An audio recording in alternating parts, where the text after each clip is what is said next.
మీ business ఏదైనా మీ ఊర్లో promotion చేయాలంటే అది సుమన్ టీవీతోనే సాధ్యం. ఇప్పుడే సంప్రదించండి.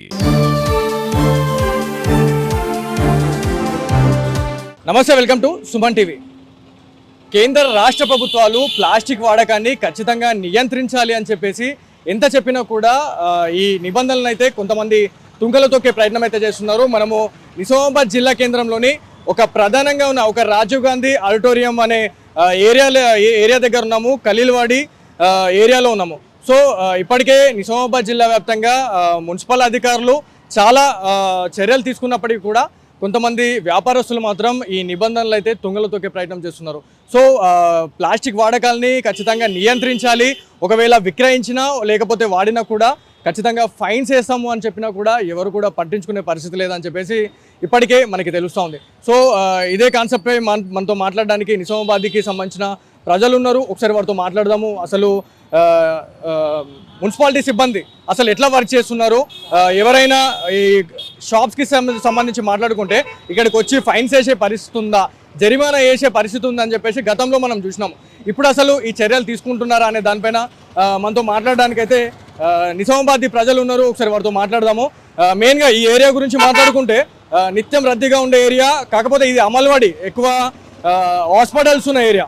సో ఈ ఏరియాలో చాలా చాలా రకాలైనటువంటి మనకి బిజినెసెస్ అనేవి చేస్తూ ఉంటారు. సో ఇందులో భాగంగానే మనకి ప్లాస్టిక్ అనేది విచ్చలవిడిగా వాడుతూ ఉన్నారు. అదేవిధంగా వాడిన దాన్ని మనకి పక్కన పడేస్తున్నారు. వాళ్ళు మున్సిపాలిటీ వచ్చి తీసుకోకపోయినా కూడా ఇప్పుడు ముందే వర్షాకాలం కాబట్టి ఈదురుగాలులతోని ఆ ప్లాస్టిక్ అనేది మొత్తం విచ్చలవిడిగా మొత్తం రోడ్ పైన స్ప్రెడ్ అవుతున్న పరిస్థితి ఉంది. సో నిజామాబాద్ ప్రజలు ఉన్నారు. ఒకసారి వాళ్ళతో మాట్లాడదాం. చెప్పండి, అంటే ప్లాస్టిక్ వాడకంకి సంబంధించి మాట్లాడుకుంటే కేంద్ర రాష్ట్ర ప్రభుత్వాలు చాలా స్ట్రిక్ట్గా ఉంది. సో ఇక్కడ ఎట్లా పనిచేస్తూ ఉన్నారు మున్సిపాలిటీ సిబ్బంది? ఇప్పుడు ఈ ప్రపంచానికి పట్టిన అతిపెద్ద భూతం ఏదైనా ఉన్నది అంటే ప్లాస్టిక్ భూతం. ఈరోజు చాలా గ్లోబల్ వార్మింగ్ పెరగడానికి కూడా దాదాపుగా అంటే ఒక 10% ప్లాస్టిక్ సంబంధం అని చెప్పవచ్చు. ఎందుకంటే ఈ యొక్క ప్లాస్టిక్ వాడకం అనేది కేంద్ర రాష్ట్ర ప్రభుత్వాలు స్పష్టంగా చెప్తున్నాయి, ఆదేశాలు జారీ చేస్తున్నాయి. కానీ అది ఏవైతే గ్రౌండ్ లెవెల్ వచ్చేసరికంటే అధికారులు పనిచేయట్లేదు. అంటే కేవలం లంచాలకు మరిగి ఈ మున్సిపల్ అధికారులు ఏంటంటే కొన్ని ఏరియాల్లో చెక్ చేయడం, కొన్ని ఏరియాలో చెక్ చేయకపోవడము. ఆ చిన్న వ్యాపారం, చిరు వ్యాపారాలు అంటే ఎక్కడైతే ప్లాస్టిక్ పెద్ద పెద్ద షాపులు ఉన్నాయో వాటి మీద దడులు చేయకుండా, ఎవరైతే డిస్ట్రిబ్యూటర్ చేస్తుండ్రో వాటి మీద దడులు చేయకుండా కేవలం తీసుకొని ఈ అమ్మేవారిపై చిన్న అంటే అమ్మేవాళ్ళు అమ్మేవాళ్ళు తీసుకుని ఏంటంటే చిన్న రిటైలర్ పండ్లు అమ్మేవాళ్ళు కానీ ఏం చేస్తారంటే చిన్న అమ్ముతారు. కానీ వాళ్ళ దొరికాయి పెద్ద ఎత్తున. కానీ పెద్ద ఎత్తున డిస్ట్రిబ్యూటర్లు ఈ హోల్సేల్ మార్కెట్లో తీసుకొస్తున్నారో వేరే రాష్ట్రాల నుంచి, మన రాష్ట్రంలో బాగానైతే పక్క రాష్ట్రం తీసుకొచ్చే ప్రయత్నం ఉంది. మరి ఎవరు తీసుకొస్తారు అనే విషయం స్పష్టంగా ఈ అధికారులకు తెలిసి ఉన్నా కూడా వాటిపై చర్యలు తీసుకోకపోవడం వల్ల ఈరోజు మన దేశానికి పట్టిన అతిపెద్ద భూతం అని చెప్పొచ్చు. ఎందుకు భూతం అని చెప్తున్నానంటే ఈరోజు ప్లాస్టిక్ ద్వారా ఈరోజు క్యాన్సర్ వస్తున్నాయని చెప్పి డాక్టర్లు చెప్తున్నారు, సైంటిస్టులు చెప్తున్నారు. అయినా కూడా ఎవరు పట్టించుకోవట్లేదు. అధికారులు అస్సలు స్పందన లేదు. ప్లాస్టిక్ అయితే విచ్చలంటే మానవ జీవితంలో ప్లాస్టిక్ని ఒక ముఖ్యమైన భాగంగా ఇప్పుడు ప్రజలు మార్చడం జరిగింది.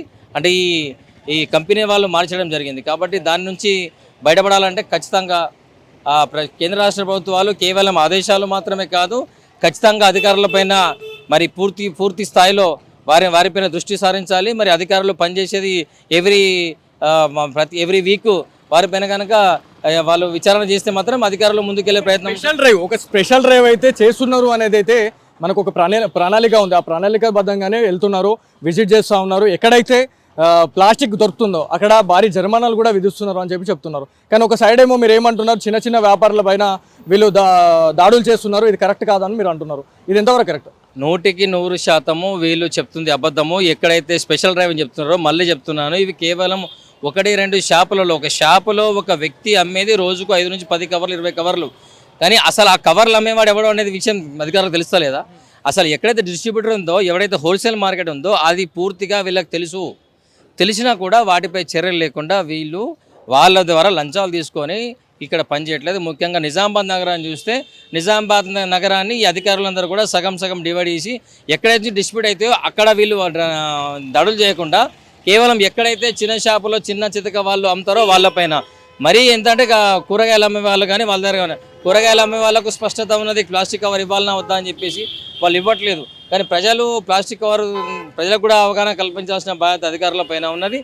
మనకి ఆల్రెడీ ఈ ప్లాస్టిక్ వాడకానికి సంబంధించి ప్లాస్టిక్ మెటీరియల్, సో ఈ ప్లాస్టిక్ మెటీరియల్ అనేది క్రూషియల్ అయిపోయింది మనిషి జీవితంలో.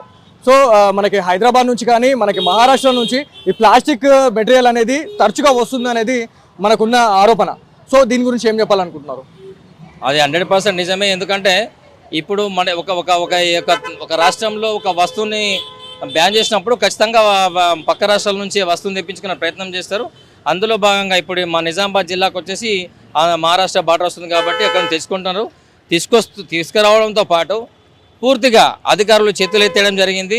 ఇప్పుడు మీరు చెప్తున్నట్టుగా మానవ జీవితంలో ముఖ్యమే కాదు, మానవ యొక్క శరీరంలో కూడా కణజాలంలో ఈ క్యాన్సర్ కణాల కారణమై ఈరోజు తొందరగా చావులు అంటే ఈ కొత్త రోగాలకు ఈ ప్రాణం పోస్తుంది ఈ ప్లాస్టిక్ అనేది. ఇది అధికారులకు పూర్తి స్థాయిలో తెలుసు. మీరు చూసినట్టయితే మీరు ఇక్కడ కొబ్బరి మండల షాపులు కావచ్చు, ఇవి ఈ జ్యూస్ సెంటర్ షాపులు కావచ్చు, ఆ ప్లాస్టిక్ వాడకం అంటే మామూలుగా వాటర్ బాటిల్ వాడే వేరే ఉంటుంది. కానీ ఈ ప్లాస్టిక్ వాడకం అనేది, ఈ ప్లాస్టిక్ చూసినట్టు ఇంకా వరస్ట్ ప్లాస్టిక్ ఉంది. అంటే కొంచెం ఇట్లా అంటే పడిపోతారు. అంటే ఈ రీసైక్లింగ్ పనికిరాదు. ప్లాస్టిక్ అనేది రీసైక్లింగ్ పనికి వచ్చే విధంగా ఉండాలి. అట్లాంటి ప్లాస్టిక్ మాత్రమే వాడాలని క్లియర్గా ఆ ఆర్డర్స్ అనేవి ప్రభుత్వం నుంచి ఉన్నా కూడా పూర్తిగా ఇక్కడ ఉన్న అధికారులు విఫలమయ్యారు. లంచాలకు మరిగి కేవలము ఆ నాయకుల యొక్క అండదండలు ఎవరైతే ఉన్నారో ఆ నాయకులను చూస్తూ ఆ నాయకులు వదిలేయండి మావడని చెప్పేసరికంటే అధికారంలో వ్యాపారులు ఏం చేస్తారంటే ఎవరు అధికారంలో ఉంటే వాళ్ళ కొమ్ము కాస్తూ వాళ్ళ వైపున ఉంటూ మరి ఈ వ్యాపారులందరూ వాళ్ళ కొమ్మడం వల్ల ఏమవుతుందంటే ఎవరైతే న్యాయంగా ప్రజలకైతే న్యాయం జరగాలి, ప్రజలు ఏ ఇబ్బంది నుంచి బయటపడాలో దాంట్లో పడలేకపోతున్నారు. ఎప్పుడు ఏదైతే నడుస్తుందో ప్లాస్టిక్ అది కంటిన్యూ నడుస్తూ ఉన్నది. ఈ యొక్క విషయంలో కేంద్ర రాష్ట్ర ప్రభుత్వాలు యుద్ధ ప్రాతిపదికన పనిచేయాలి. ఎందుకంటే ఇది ప్రాణాలతో చెలగాటంగా మారింది కాబట్టి దయచేసి మేము మా యొక్క ప్రజల తరపున ఒకటే విన్నపిస్తున్నాం. కేంద్ర రాష్ట్ర ప్రభుత్వాలు వెంటనే స్పందించి ఈ ప్లాస్టిక్ అనే మహమ్మారి పెను భూతాన్ని, ఇది మామూలుగా ఒక రోగం వస్తే తనకు తెలుస్తే దానికి ఎంత టర్మ్లో చనిపోతారనే విషయం. కానీ ప్లాస్టిక్ అనేది చిన్న పిల్లల నుండి మరి వారు చాలా చెప్తా ఉన్నారు.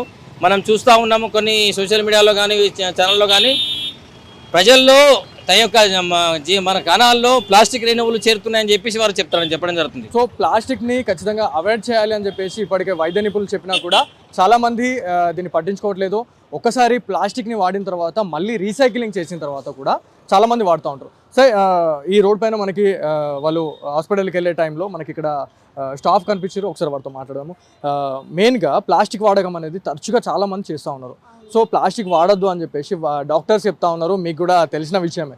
సో మీ మాటల్లో ప్రజలకు ఏం చెప్పాలనుకుంటున్నారు? ప్రజలకు ప్లాస్టిక్ వాడితే ఇంకా ఇది అనేది ఇది కాదు కదా, ప్లాస్టిక్ వాడడం వల్ల అది మురిగిపోదు, ప్రజలకు క్యాన్సర్ లాంటివి ఇంకా అనేక జబ్బులు అనేవి ప్లాస్టిక్ తినడం ఎక్కువ వాడడం వల్ల అవి ఆవులు కానీ పశువులు కానీ తిని అన్ని ఎఫెక్ట్ వాటికి జీర్ణం కావట్లేదు కదా, అనేక వ్యాధులు అనేవి ఎక్కువగా అవుతున్నాయి.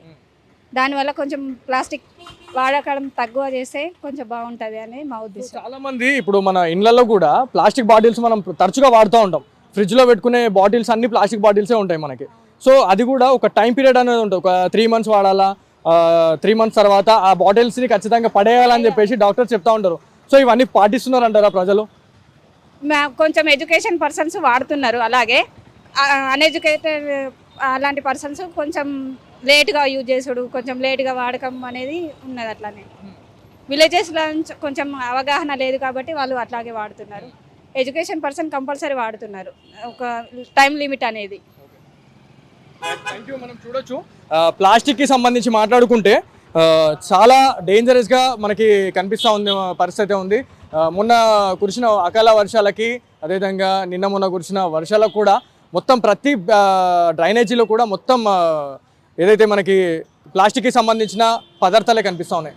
సో వాళ్ళు వాడుకుంటున్నారు. ప్రజలు వాడుకున్న తర్వాత ఖచ్చితంగా వాళ్ళు డస్ట్బిన్లో వేసేది చాలామంది రోడ్ల మీద పడేయడం వల్ల మూగ ప్రాణులు ఏవైతే మనకి ఆవులు కావచ్చు, ఆవులకు సంబంధించి చాలా అవి వాటికి ఫుడ్ లేకపోవడం వల్ల సిటీలో మనకి ఎక్కువ కనిపించాయి, మనకి ఫుడ్ అనేది ఎక్కువ కనిపించదు.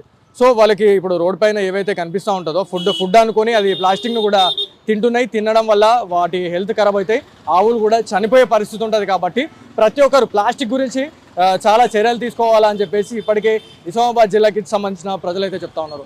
సో ఇది వాళ్ళ స్పెషల్ స్టోరీ. కెమెరా పర్సన్ జగదీష్తో బాలు, సుమన్ టీవీ, నిజామాబాద్ నుంచి.